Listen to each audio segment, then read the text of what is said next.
Hello शेतकरी बांधव मित्रांनो, आज मी एका अशा टरबुजाच्या प्लॉटमध्ये आलेला आहो की जेथे आपले बायोफॅक्टर या कंपनीचे बेसल डोस पासून ते आताच्या म्हणजे स्थितीमध्ये प्लॉट आहे, जो सेटिंगच्या स्थितीमध्ये आहे तिथपर्यंतचा सगळा जो प्रवास आहे आणि जो फवारणी आणि ड्रेंचिंग आहे हे पूर्ण आपल्या बायोफॅक्टर या कंपनीची जवळपास वापरलेली आहे.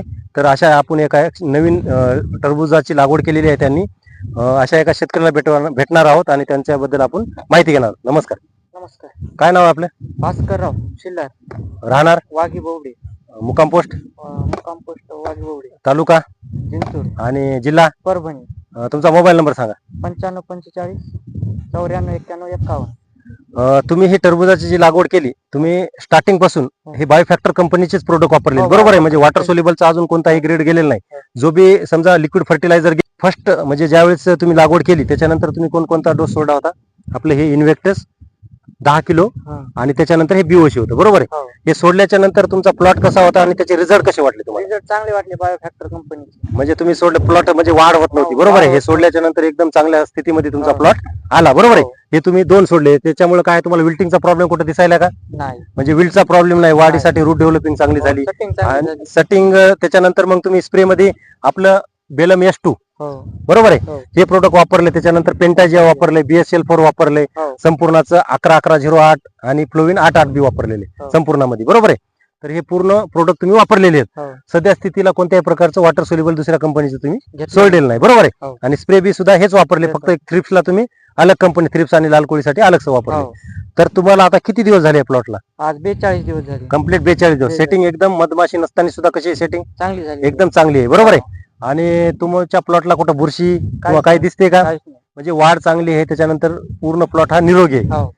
याचा उद्देश म्हणजे कमीत कमी खर्चात आहे, बरोबर आहे? हो, म्हणजे असं एक्स्ट्रा असा काही वॉटर सोल्युबल जास्त 25-25 किलो किंवा 10-10 किलो काही वापरलेलं नाही. नाही. जे बी आहे ते 2.5 लिटर किंवा 5 लिटर वापरलेले आहे. हो. आणि बाकीचे हेच प्रोडक्ट वापरले, असं काही ह्युमिक ऍसिड फुलवी काही वापरलेलं नाही. नाही. तरी तुम्ही समाधानी आहात समजा. हो, समाधान. तर मी शेतकरी मित्रांना सांगू इच्छितो की कमीत कमी खर्चामध्ये जास्तीत जास्त उत्पादन कसं काढायचं, म्हणजे प्रत्येक पिकाचं, व्हेजिटेबल असो किंवा कोणतेही रो क्रॉप्स असो, तर आपले जर प्रोडक्ट वापरले तर 30% हे बाकीच्या जो खर्च करतात त्याच्यापेक्षा कमी होऊन तुमचं 30% उत्पादन तर वाढतेच. पण आमच्या जमिनीचा जो कन्सेप्ट आहे म्हणजे सॉइल हेल्थ कंपनी, जे जमिनीत बुरशी तुमच्या म्हणजे आतापर्यंत वाढलेली आहे, म्हणजे जास्त रासायनिक खतं असो किंवा केमिकल असो, याच्यामुळे जी कम्पॅक्ट जमीन झाली, तर तुमचं हे जमिनीतलं सगळं अन्नद्रव्य उपलब्ध करून देण्यासाठी आमचे पूर्ण प्रोडक्ट वापरल्याच्या नंतर तुम्हाला उपलब्ध होतात.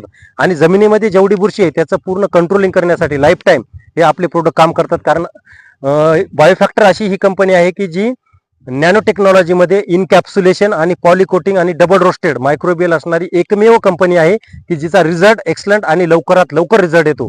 त्याच्यामुळे सगळ्या शेतकरी बांधवांना माझी नम्र विनंती आहे, टरबूज असो खरबूज असो कोण्याही पिकाला तुम्ही हे बायोफॅक्टर या कंपनीचे मायक्रोबियल प्रोडक्ट तुम्ही 100% वापरा.